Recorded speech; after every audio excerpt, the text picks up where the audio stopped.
¿Qué tal, Marcos? ¿Qué ¿Cómo tal, estás? Agustín? ¿Cómo va? Conmocionados por esta noticia que esta mañana pudimos conocer, la muerte de un ladrón luego de un asalto. De una entradera, algo que sucedió esta madrugada cuando una familia regresaba a su casa. Estamos hablando de una zona en la que lamentablemente en los últimos tiempos ya venimos hablando de este tipo de hechos, porque tan solo fue a 3 cuadras donde se produjo el crimen de Ramiro Barragán. Y no muy lejos tampoco del lugar en donde falleció Sandra Arbilla, donde fue asesinada. Y casualmente el apellido de una de las víctimas es Arbilla, aunque no tendría vinculación. No tendría vinculación. Estamos hablando de Norma Arbilla, quien anoche llegaba a su casa, a esta casa que estamos viendo allí, en calle Blandengues y Líbano, junto a su esposo, Jorge Ferro Molina. Regresaban y cuando estacionaron para abrir el garage para ingresar, 2 delincuentes a bordo de una moto los abordaron, los amenazaron con un arma de fuego y los hicieron ingresar hasta el garage.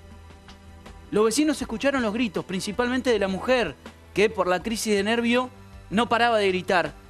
Y escucharon que también los delincuentes les dijeron: tírense al piso o los matamos. Llamaron a 911. En ese interín, en esa fracción de segundos, llegaron los hijos de la pareja.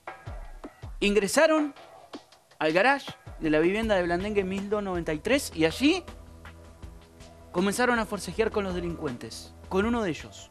El otro estaba haciendo de campana. En ese forcejeo se produjeron disparos. Algunos dicen 2, otros dicen 1. Lo cierto es que una de las balas terminó impactando contra uno de los delincuentes que perdió la vida.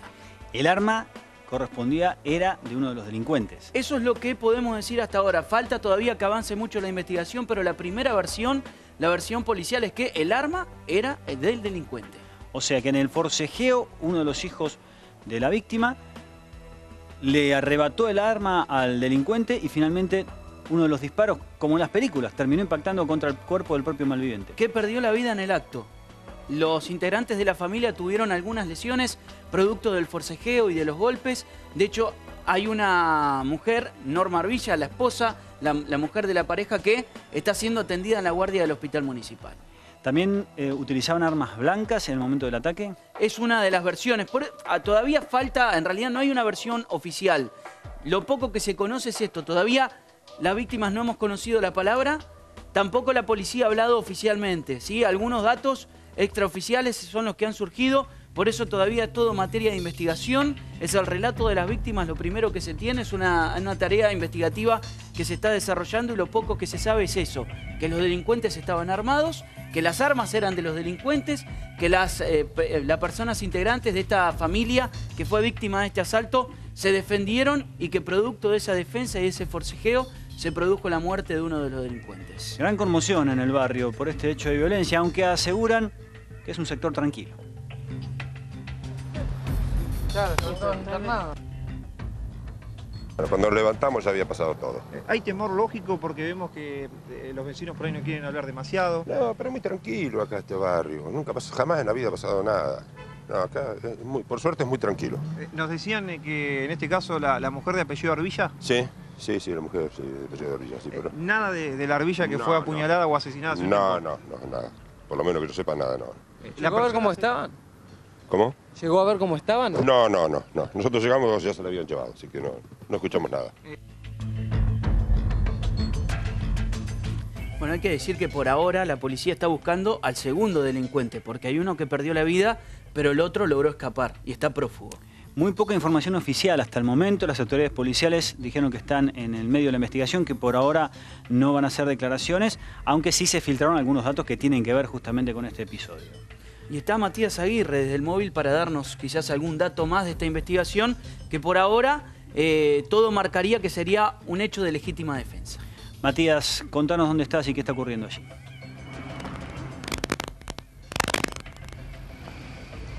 Buenos días, Agustín. Buenos días, Marcos, también. Estamos en el lugar del hecho, justamente aquí en calle Blandengues, al 1200, casi la esquina con Bolivia. En realidad la casa es justo la que está en la esquina de Bolivia y Blandengues. Aquí todavía trabaja la policía, que está hablando con varios vecinos del sector para ir recolectando datos, obviamente, de lo sucedido. Está, como verán, todavía vallado el sector con una cinta de peligro donde ocurrió el hecho, en ese portón justamente blanco, es donde el dueño de casa estaba ingresando y terminó topándose con estos delincuentes. Una típica entradera que terminó con el final que ustedes relataban, con este delincuente muerto y con otro delincuente que está prófugo. En cuanto a las víctimas, sabemos que hace tan solo algunos minutos recibió el alta la esposa, justamente estamos hablando de Sandra Arbilla, quien estuvo internada varias horas en observación en el hospital municipal. Por suerte se encuentran todos bien, tanto el matrimonio como también sus hijos, que habían recibido algunos golpes menores por este hecho. La policía está, como decíamos, hablando con varios de los vecinos de aquí del sector para recolectar algún dato, más que nada para saber qué se escuchó, cómo se dio el hecho y también, por supuesto, para poder ubicar al segundo delincuente que está prófugo. Nosotros vamos a hablar unos minutos con una vecina que obviamente le agradecemos esta situación. No va a salir en cámara por una cuestión obvia, pero preguntarle, señora, ¿qué nos puede contar? ¿Qué escuchó? ¿Cómo se vivió toda anoche?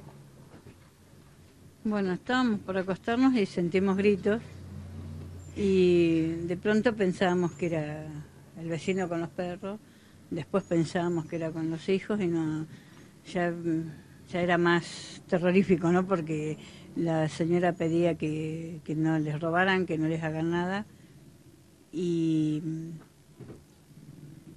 se me da por mirar cuando sentí eso por la ventana y vi el arma que tenía el hombre, el muchacho, no sé qué. ¿Lo vio el delincuente con el arma en la mano? No, calzado.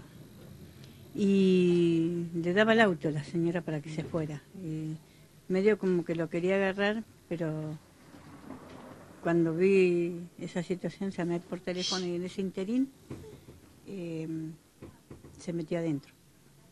Escuché tiros, escuché ruidos, pero no sé lo que pasó. ¿Varios disparos escuchó? Dos. Y en sí no sé lo que pasó. Se quedó adentro usted, obviamente. Obvio. Después vino el nene gritando y golpeando fuerte el portón, que ayude porque la mamá sangraba que le había tirado. Y le digo, bueno, llamamos, viste, vino la ambulancia y... ¿La policía llegó rápido? Sí, se puede. Pasa que con los nervios no te das cuenta si es mucho o poco. Y bueno, se iban a llevar supuestamente al tipo y empezamos a gritar que se lleva a la mujer, porque no sabíamos lo que tenía. Para el chico era un disparo en la cabeza, pero para suerte no fue un disparo. ¿Eran algunos cortes? Sí, fue un corte, que bueno, después no sé, después nos quedamos todos afuera porque ya vino el asesino de policías y bueno.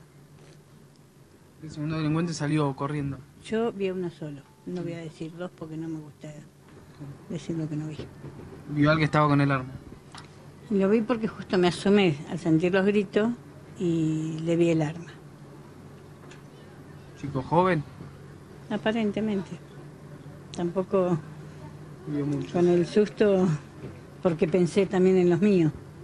¿Usted conoce a la familia? ¿Los de la esquina? Sí. Sí. Sí, porque tenemos una relación, viste, de vecinos, de por ahí un poco más de confianza, viste, que no con todos te llevas bien, pero no todos. O sea, los necesito están y así. Pero no puedo decir que tienen la culpa. Esta mañana otro vecino nos decía que es un barrio tranquilo. ¿Es así? ¿Pierde la tranquilidad ahora mismo? Ya está, ya no tenemos más tranquilidad. Yo tengo miedo. Yo ya tengo miedo. ¿Queda mucho miedo? Y yo estoy mal, sí. Para colmo no dormí. Y no tengo miedo, estoy traumada porque pensé mucho en mi madre anoche cuando tuve que dejarla, o sea, a la madrugada, y mi hijo, porque quedaba otro hijo, y no sé con lo que te vas a encontrar. ¿Sorprendió la acción del vecino? ¿La reacción? ¿De forcejear, de sacarle el arma? Sinceramente no lo vi, porque fue todo adentro, yo no vi nada. Muchas gracias, señora. Que tenga un buen día.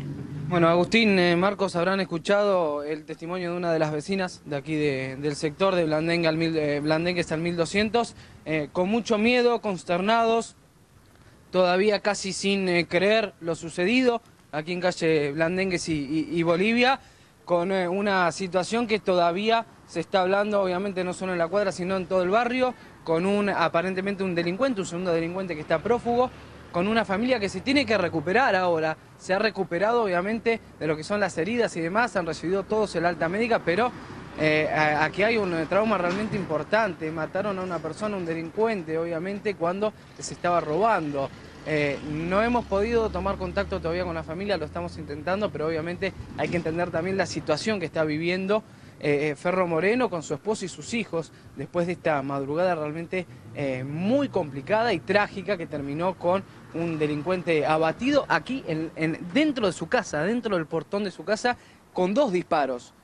Se escucharon 2 disparos y aparentemente los dos disparos terminaron sobre el delincuente. El segundo le habría provocado finalmente la muerte, por lo menos es una de las versiones policiales no oficiales, porque según las fuerzas y los jefes policiales aún no pueden hablar, están en plena investigación y todavía no tienen permitido dar algún parte más específico a la prensa.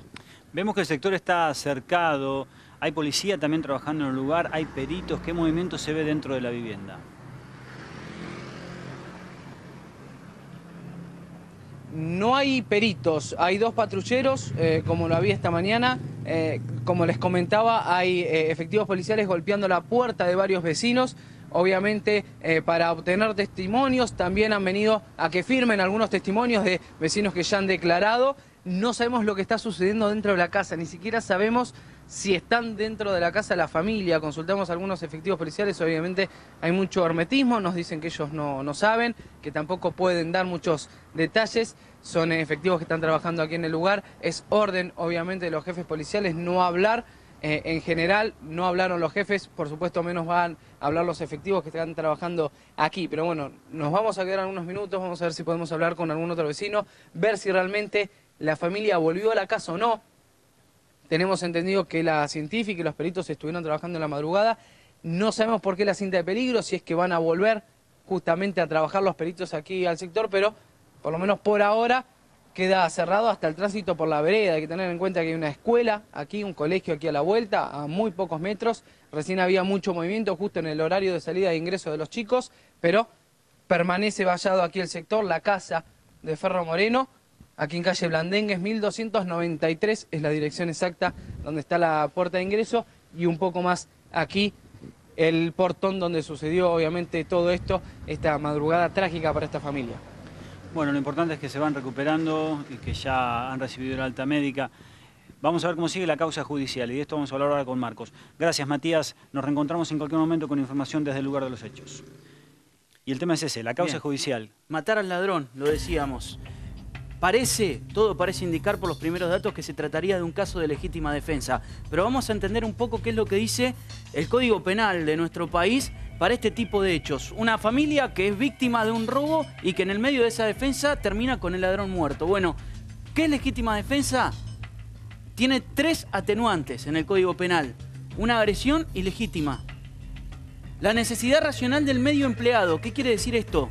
Que la víctima no tenga otro elemento para defenderse, en este caso el arma del propio ladrón. Acá hubo aparentemente un forcejeo entre las víctimas y el delincuente y fue allí cuando se produjeron los disparos. Lo decía Matías, aparentemente 2 disparos. Y la falta de provocación por parte de la víctima. Acá en este caso la familia estaba llegando a la casa, no es que hubo una pelea entre 2, que los 2 estaban armados y que ahí se produjo el tiroteo. O sea que este caso particular por lo menos se ve englobado en el caso de legítima defensa, sí, según estos elementos. Habría que ver, este es el punto quizás más discutido. Vamos a pasar al siguiente dato, que es el exceso de defensa, lo que considera la ley exceso de defensa, porque decíamos la necesidad de utilizar ese medio para defenderse. Bueno, ¿qué dice la ley sobre el exceso de defensa? Cuando se utilicen medios que superen los que se hubiesen necesitado. En este caso, que en lugar de utilizar un arma, hubiesen utilizado otra cosa para defenderse del delincuente. Hay que tener en cuenta este dato, el arma era del delincuente, el que estaba armado era el delincuente. No es que la víctima sacó un arma y disparó contra el delincuente. Por eso... Claro, acá había un riesgo de vida evidente para los damnificados. Entonces, también en este caso no parece que hubiera un exceso, sino una defensa en una situación de una coyuntura muy tensa, como es un enfrentamiento cuerpo a cuerpo con un malviviente, ¿no? Hubo otros casos resonantes, recordarás el médico el año pasado en Lomas de Zamora, que fue víctima de un atraco muy similar. Estaba entrando el auto al garage. En aquella oportunidad, los delincuentes lo abordaron, él volvió hacia su auto porque en su auto tenía un arma. Sí. Allí no existió legítima defensa para la justicia, por eso fue condenado. En este caso no es que las víctimas tomaron un arma de su propiedad para defenderse, fue el arma del delincuente, y ese es un dato a tener en cuenta. Porque ¿cuáles serían los elementos que servirían para eximir a las víctimas y para que sea considerado un caso de legítima defensa? Según los primeros datos, tenemos que decir que esto es una investigación que recién empieza. Bueno, lo primero, el lugar del hecho fue la casa de la víctima. Sí. La familia estaba llegando a su casa para descansar y allí fue abordada por los delincuentes. Y el segundo dato, el arma era del delincuente. Estos dos elementos, por ahora y según los primeros datos, servirían como para entender este caso como un hecho de legítima defensa. Bien, o sea que en principio estamos hablando de un caso de legítima defensa. Esto lo tendrán que demostrar los abogados. Esto le permitiría a los responsables, porque tampoco se sabe quién fue el autor del disparo, si uno de los hijos o el propio Ferro Moreno. Todavía es una situación que se está investigando, si fue en el medio de un forcejeo, si le arrebataron el arma y le dispararon, todo eso todavía no se sabe, pero al menos con los primeros datos, según lo que dice la ley, permitiría hablar de un caso de legítima defensa, aunque todavía falta muchísimo para desandar en esta investigación. Será fundamental para los abogados probar esto porque permitirían eximirlos de prisión. Exacto. A los responsables de esta muerte, la muerte de un delincuente que ingresó con fines de robo a una vivienda y terminó abatido. No hay muchos antecedentes en Bahía de casos similares. No, estábamos hablando de que es una zona que está dando que hablar y mucho. Hace un año se produjo un hecho muy similar, también un forcejeo, lamentablemente en aquella oportunidad quien perdió la vida era el comerciante Ramiro Barragán, pero eran dos delincuentes ¿A en cuántas moto. cuadras de este lugar? 3 cuadras. Esto fue en Bolivia y Blandengues. Líbano y Patricios, allí estaba ubicado el kiosco donde trabajaba Ramiro Barragán, el kiosco de la familia Barragán. 3 cuadras solamente de distancia. También dos delincuentes, también a bordo de una moto, también un forcejeo, pero el que recibió el disparo en aquel forcejeo fue Ramiro. Un final lamentable. También final lamentable el de Sandra Arbilla. Recordamos la comerciante que perdió la vida en una verdulería a 13 cuadras. A 13 cuadras, Este también lugar. en la misma En zona. el mismo barrio. Estamos hablando de Don Bosco y Manuel Molina, muy cerquita, todo muy cerquita.